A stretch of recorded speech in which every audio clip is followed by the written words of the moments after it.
रक्षाबंधन का त्यौहार क्यों मनाया जाता है, इसके बारे में कई पौराणिक कथाएं हमने सुने भी है, हम जानते भी है और जानने की कोशिश भी करते हैं। इस वीडियो के माध्यम से भी हम यह जानने की कोशिश करेंगे कि रक्षाबंधन ये त्यौहार क्यों मनाया जाता है। तो आइए शुरुआत करने से पहले अगर आप नए हैं तो इस YouTube चैनल को सब्सक्राइब कीजिए ताकि अगला वीडियो सबसे पहले आपको मिले। रक्षाबंधन का त्यौहार सदियों से भारतीय जनमानस का हिस्सा रहा है। यहाँ रक्षाबंधन का त्यौहार तात्पर्य बांधने वाले एक ऐसे धागे से है जिसमें बहनें अपने भाइयों के माथे पर तिलक लगाकर जीवन के हर संघर्ष तथा मोर्चे पर उनके सफल होने तथा निरंतर प्रगति पथ पर अग्रसर रहने की ईश्वर से प्रार्थना करती है। भाई इसके बदले अपनी बहनों की हर प्रकार की विपत्ति से रक्षा करने के वचन देते हैं और उनके शील एवं मर्यादा की रक्षा करने इसका संकल्प कर लेते हैं। रक्षाबंधन मनाए जाने के संबंध में अनेक पौराणिक एवं ऐतिहासिक प्रसंगों का उल्लेख मिलता है। कहा जाता है कि देवराज इंद्र बार बार राक्षस से परास्त होते रहते हैं, हारते रहते हैं। वह हर बार राक्षसों के हाथों देवताओं की हार से निराश हो गए। इसके बाद इंद्राणी ने कठिन तपस्या की और अपने तपबल से एक रक्षा सूत्र तैयार किया। यह रक्षा सूत्र इंद्राणी ने देवराज इंद्र की कलाई पर बांध दिया। तपबल से युक्त इस रक्षा सूत्र के प्रभाव से देवराज इंद्र राक्षसों को परास्त करने में सफल हुए। तब से रक्षाबंधन पर्व की शुरुआत हुई। एक उल्लेख यह भी है कि भगवान विष्णु ने वामन अवतार लेने के बाद ब्राह्मण का वेश धारण कर अपनी दानशील प्रवृत्ति के लिए तीनों लोकों में प्रसिद्ध राजा बलि से 3 पग भूमि दान में मांगी। बलि के मांग स्वीकार कर लिए जाने पर भगवान वामन ने अपने पग से संपूर्ण पृथ्वी को नापते हुए बलि को पाताल लोक भेज दिया। कहा जाता है कि उसी की याद में रक्षाबंधन का यह प्यारा सा पर्व मनाया जा रहा है। रक्षाबंधन पर्व से कुछ ऐतिहासिक प्रश्न जुड़े हुए हैं, प्रसंग जुड़े हुए हैं। आइए जानते हैं उस प्रसंग के बारे में। वही रक्षाबंधन पर्व से ऐतिहासिक प्रसंग भी जुड़े हैं। ऐतिहासिक दृष्टि से इस पर्व की शुरुआत मध्यकालीन युग से मानी जाती है। भारतीय इतिहास ऐसे प्रसंगों से भरा पड़ा है जब राजपूत योद्धा अपनी जान की बाजी लगाकर युद्ध के मैदान में जाते थे तो उनके देश की बेटियां उनकी आरती उतारकर कलाई पर रक्षा सूत्र बांधा करती थी। वीर रस के गीत गाकर हौसला अफजाई करते हुए उनसे राष्ट्र की रक्षा का प्रण भी कराती थी। कहा जाता है कि उस जमाने में अधिकांश मुस्लिम शासक हिंदी युवतियों का बलपूर्वक अपहरण कर उन्हें अपने हरम की शोभा बनाने का प्रयास किया करते थे।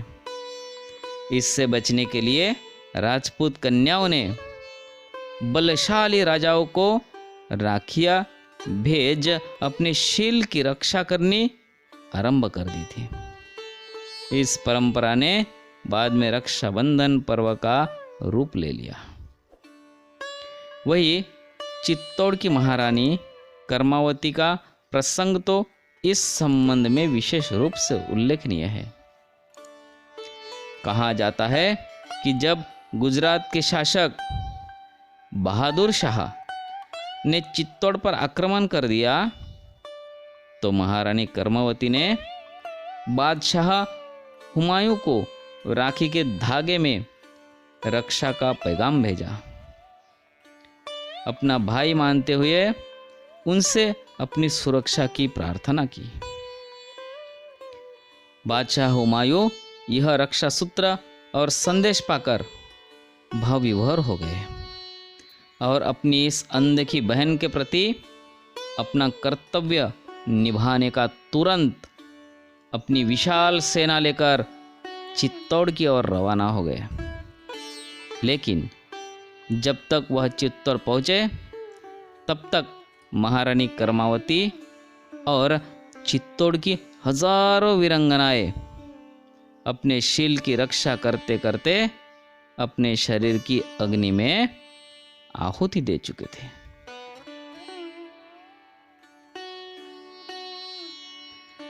उसके बाद हुमायूं ने महारानी कर्मावती की चिता की राख से अपने माथे पर तिलक लगाकर बहन के प्रति अपने कर्तव्य का निर्वहन करने के लिए जो कुछ किया वह इतिहास के पन्नों पर स्वर्णाक्षरों में अंकित हो गया तथा इसी के साथ रक्षाबंधन पर्व के इतिहास में एक अविस्मरणीय अध्याय भी जुड़ गया।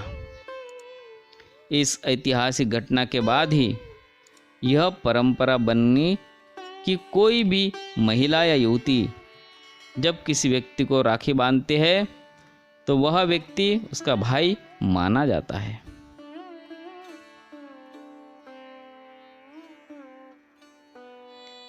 आइए अब जानते हैं कि किस दिन मनाया जाता है रक्षाबंधन।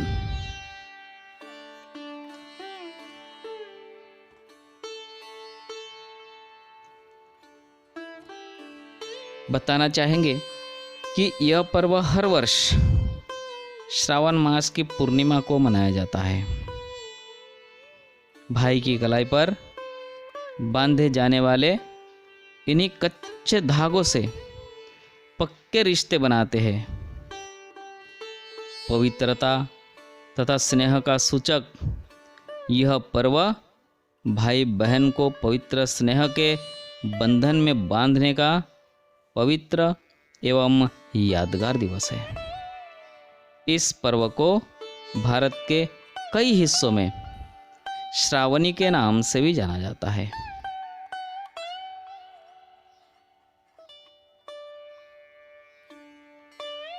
रक्षाबंधन त्योहार को सिर्फ रक्षाबंधन के नाम से नहीं तो और भी कई नामों से जाना जाता है।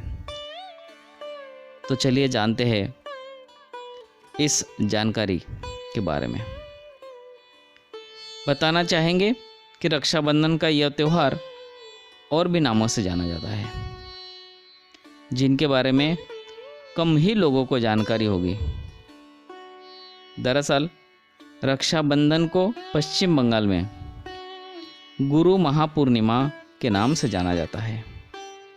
वही दक्षिण भारत में नारियल पूर्णिमा के नाम से जाना जाते हैं। और तो और नेपाल में रक्षाबंधन को जनेऊ पूर्णिमा के नाम से जाना जाता है।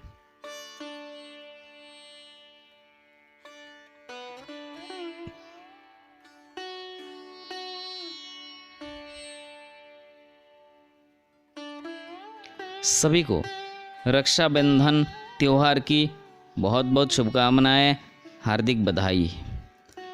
सभी अच्छे रहे, भाई बहन यूं ही एक दूजे पे प्यार न्यौछावर करते रहे, हमेशा दिए हुए वचन को निभाते रहे और हमेशा हमेशा के लिए आशीर्वाद मांगते रहे, एक दूजे की भलाई की उम्मीद करते हैं। और इस वीडियो को यही समाप्त करते हैं। आपको अच्छा लगा होगा तो मुरली स्टूडियो चैनल को सब्सक्राइब कीजिए ताकि आगे आने वाली हर एक वीडियो सबसे पहले आप तक पहुँचे। फिर से रक्षाबंधन की हार्दिक बधाई। नमस्ते, धन्यवाद।